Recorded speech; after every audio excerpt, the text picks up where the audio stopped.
In the winter of 1872, a banknote engraver turned amateur historian named George Smith was sitting in a back room of the British Museum. He was poring over a jagged fragment of clay that had been dug up from the sands of Nineveh, from the library of the ancient Assyrian king, Ashurbanipal. As Smith began to translate the lines, he realized he wasn't looking at a royal inventory or a list of grain shipments. He was reading a narrative. It described a man who was told by a god to tear down his house and build a massive boat. It spoke of a global deluge sent to wipe out mankind. It spoke of releasing birds to find land. The realization of what he held was so intense that Smith famously jumped up from his desk and began to undress in the middle of the museum, shouting, "I am the first man to read this after more than 2,000 years." He had found the story of Noah's Ark, but there was a problem. The tablet wasn't from the Bible.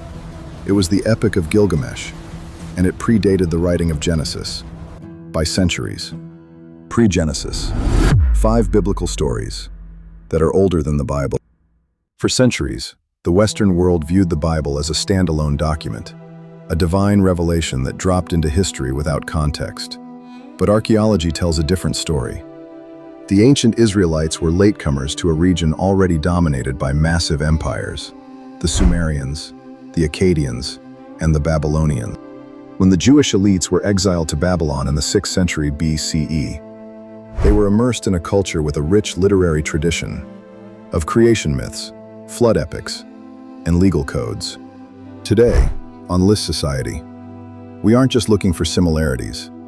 We are tracing the genealogy of the world's most famous stories. Here are 5 biblical accounts that were written down long before the Bible.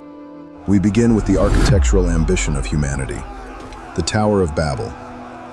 Genesis 11 describes a united humanity, speaking one language, building a tower with its top in the heavens to make a name for themselves. God, seeing this, confuses their language and scatters them. But this narrative has a direct precursor. In the Sumerian epic, Enuma and the Lord of Aratta, dated to the 21st century BCE. In this text, Enuma, the king of Uruk, is in a rivalry with the Lord of Aratta. He recites an incantation known as the Spell of Nudimmud. The spell recalls a golden age. Quote, "In those days there was no snake, no scorpion. The whole universe, the people in unison, spoke to Enlil in one tongue." It then describes how the god Enki disrupted this unity, confusing the speech of man and bringing contention into the world. The parallels are striking. A primordial single language, a divine intervention that fractures it, and a breakdown of communication. Historians believe the biblical story is actually a polemic, a critique of the massive Babylonian ziggurats, specifically the Etemenanki, a temple dedicated to Marduk. To the captive Israelites, these massive towers weren't stairways to heaven. They were monuments to human arrogance that were destined to fall. Next, few images are as enduring as the infant Moses, hidden in a reed basket, coated with pitch, and set adrift on the Nile to escape Pharaoh's slaughter. He is discovered by a princess and raised in the royal court. This exposure motif is common in folklore, but the specific details of Moses' rescue are nearly identical to the birth legend of Sargon. Sargon of Akkad formed the world's first true empire, around 2300 BCE. His autobiography, found on Neo-Assyrian tablets, reads, "My mother, the high priestess, conceived me. In secret she bore me. She set me in a basket of rushes. With bitumen she sealed my lid. She cast me into the river, which rose not over me." The river carries Sargon, not to a princess, but to Akkad, a humble drawer of water, who raises him as a son. Eventually, the goddess Ishtar grants him favor, and he becomes king.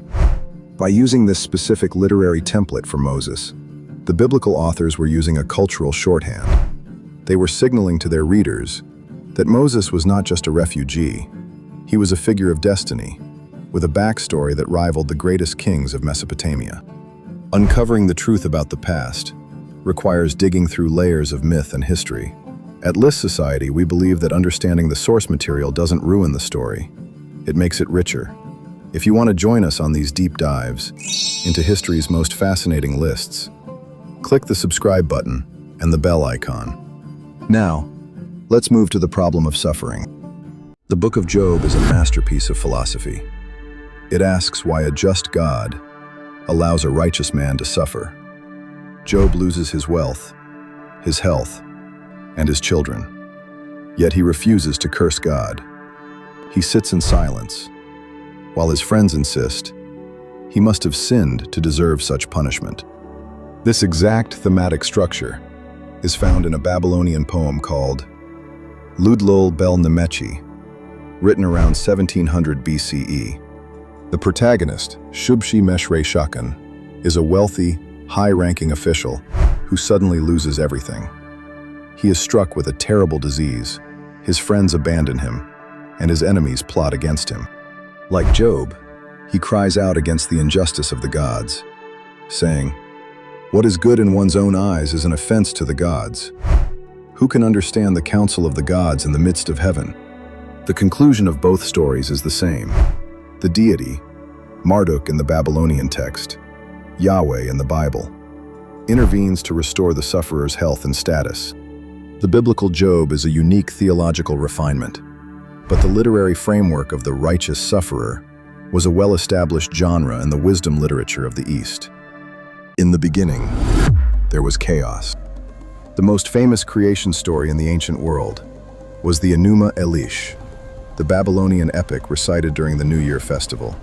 It tells of a cosmic civil war between the storm god Marduk and Tiamat, the dragon goddess of the chaotic salt oceans.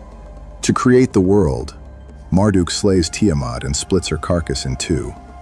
One half becomes the firmament of the heavens, to hold back the waters. The other half becomes the earth. Now, look at Genesis 1. "And the earth was without form and void, and darkness was upon the face of the deep." The Hebrew word for the deep is Tehom, which is linguistically related to Tiamat. In Genesis, God divides the waters from the waters to create a firmament, the exact same cosmological structure as the Enuma Elish. However, the difference is critical. In Babylon, creation is the result of a violent war. In the Bible, there is no battle. The deep is not a goddess to be killed. It is essentially inanimate matter that obeys God's voice. The biblical writers took the dominant scientific theory of their day and stripped it of its polytheism. And finally, the most undeniable parallel of them all, the Great Flood. While the Epic of Gilgamesh is the most famous parallel, the story goes back even further, to the Epic of Atrahasis, written in the 18th century BCE. In all three accounts, Genesis, Gilgamesh, and Atrahasis, the plot points are identical. 1. A divine decision is made to destroy humanity. 2. One man is secretly warned by a sympathetic deity. 3.